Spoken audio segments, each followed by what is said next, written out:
Live from Los Angeles, California, here's Barry Chappell. Hello, ladies and gentlemen. Barry Chappell coming to you live from Southern California. And it really is part and parcel of the story of the Phantom of the Opera as well. There are some other pieces that I want to do as I go along, you know, based around, say, Madame Butterfly and the mythology of the theatre itself. I think that's quite fascinating. Music in itself. Now, if you want to talk about the Golden Mean, Bach and Beethoven and Mozart used that abbreviation of the Golden Mean within their music as well. So it really is a universal symbol. It's completely there. And this is just a rollover, in a sense, to that music side of what that measurement actually represents. That's amazing. And Claire, let's put up that one right there. Yes. You got the glasses? The next one, you need the glasses on. Put the glasses on. All right. Okay. You know, it's funny because my daughter is really getting. So we sort of got to. You'll have to stand in front of it. Okay, you got to stand in front. Okay, but have a look. Okay, and then have I'm a look. just going to walk past, guys. Okay, have a look at the picture. Oh wow. Can you see how it's? Yeah, the background is I mean, popping. the whole thing becomes three-dimensional, and that's using the position of those colours to do that. Let me see your glasses. Let me just see, because, you know, mine might be made for special. Oh, yeah. No, your glasses are far better. Whoa.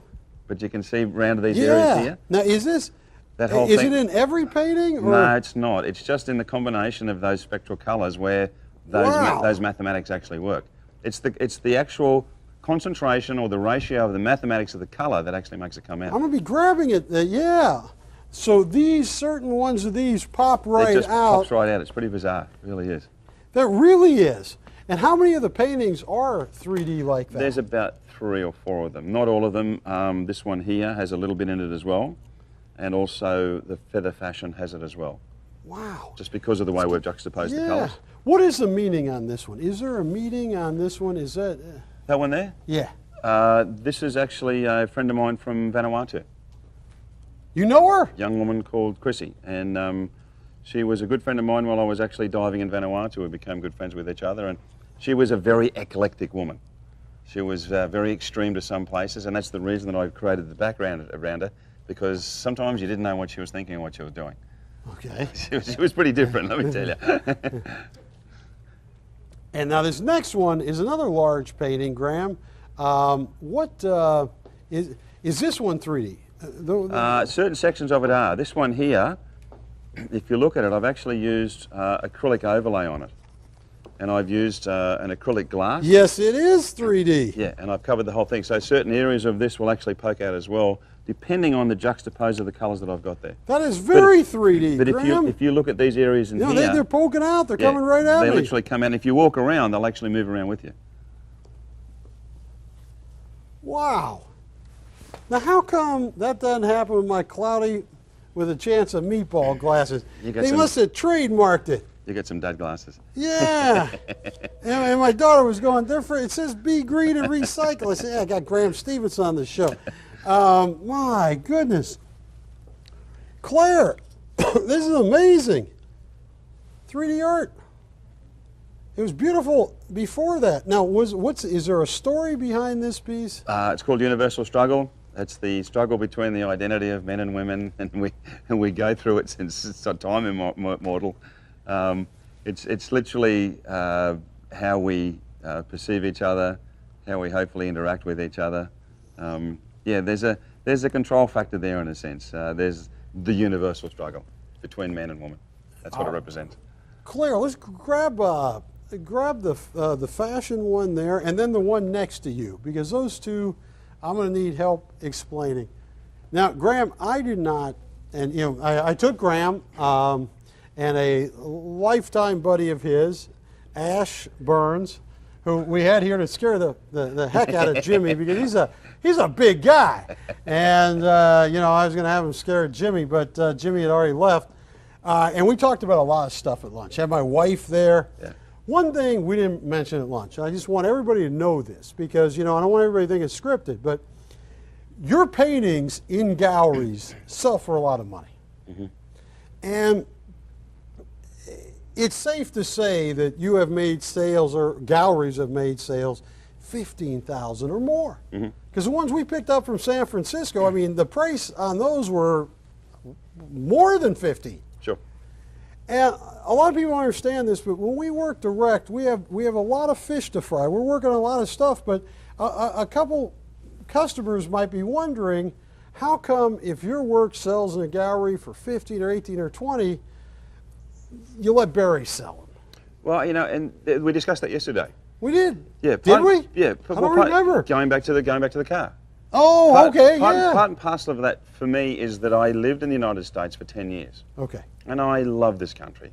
And some of my best friends, people that I say love to, are in this country. And part of moving back to Australia was to be with my family. I mean, going back to the Green Cauldron, Wollumbar, that's the most magnificent area on the planet. I mean, I got to the book there, we got the best beaches, it's a beautiful place. But I still wanted the connection with the US a great deal. Now, I've signed with a number of publishers. I've got a show in New York next May with the Gora Galleries. Wow. They want to do a show called Down Under. Okay. There's a number of other things that are going on in that process. But I just really didn't want to lose the position of being part and parcel of this country. And I absolutely wanted to stay here, just regardless of whatever happened. I wanted to be here. Yeah. I really did. So folks, it's you know, Graeme is a major artist in his genre, and like this next piece, this is also a 3D piece. Yeah, in certain sections of it, they actually are. If you look at around the outside areas, and a lot of that is juxtaposing certain parts and parcel of the painting, Yeah, so that certain colours poke out from the rest of it. So you can actually put the initial base down, but it's the way that you arrange these juxtaposed colours. Wherever you are, it's almost like somebody sticking a yeah, it's pretty weird, isn't it? Yeah, it's like there's yeah. Well, now you don't paint with the glasses on, do you? No. Just keep running into furniture all day.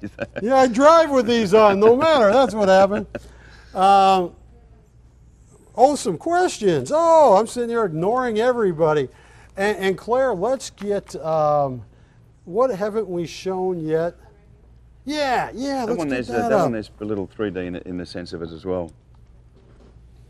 Okay, and Graeme, we talked about this. This was one of my favorite pieces. You said it was your mom's favorite piece, or someone in your.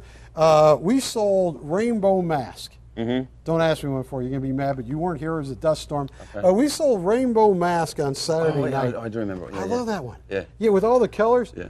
Is there a story behind that? It's the conversation we had the other day as well. It's studying the female form in its purest sense, without delivering an effrontery position. That's the only way that I can describe it.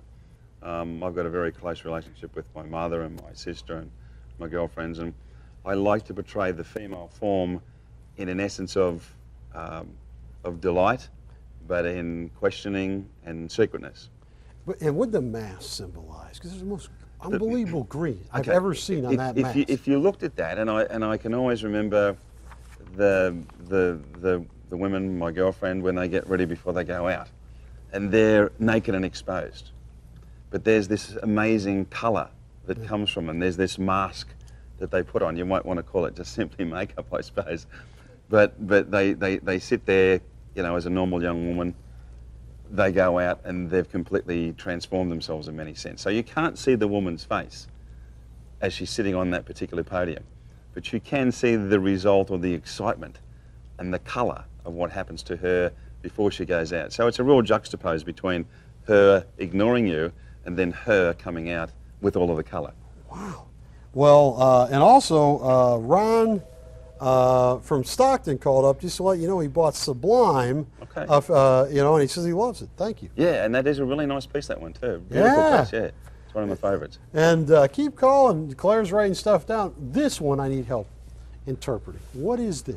This is probably a forerunner to the other pitch that I did called Kylie's Love. Okay. But did we have that on this show or not? Yeah, we might have. Okay, yeah. I'm not sure.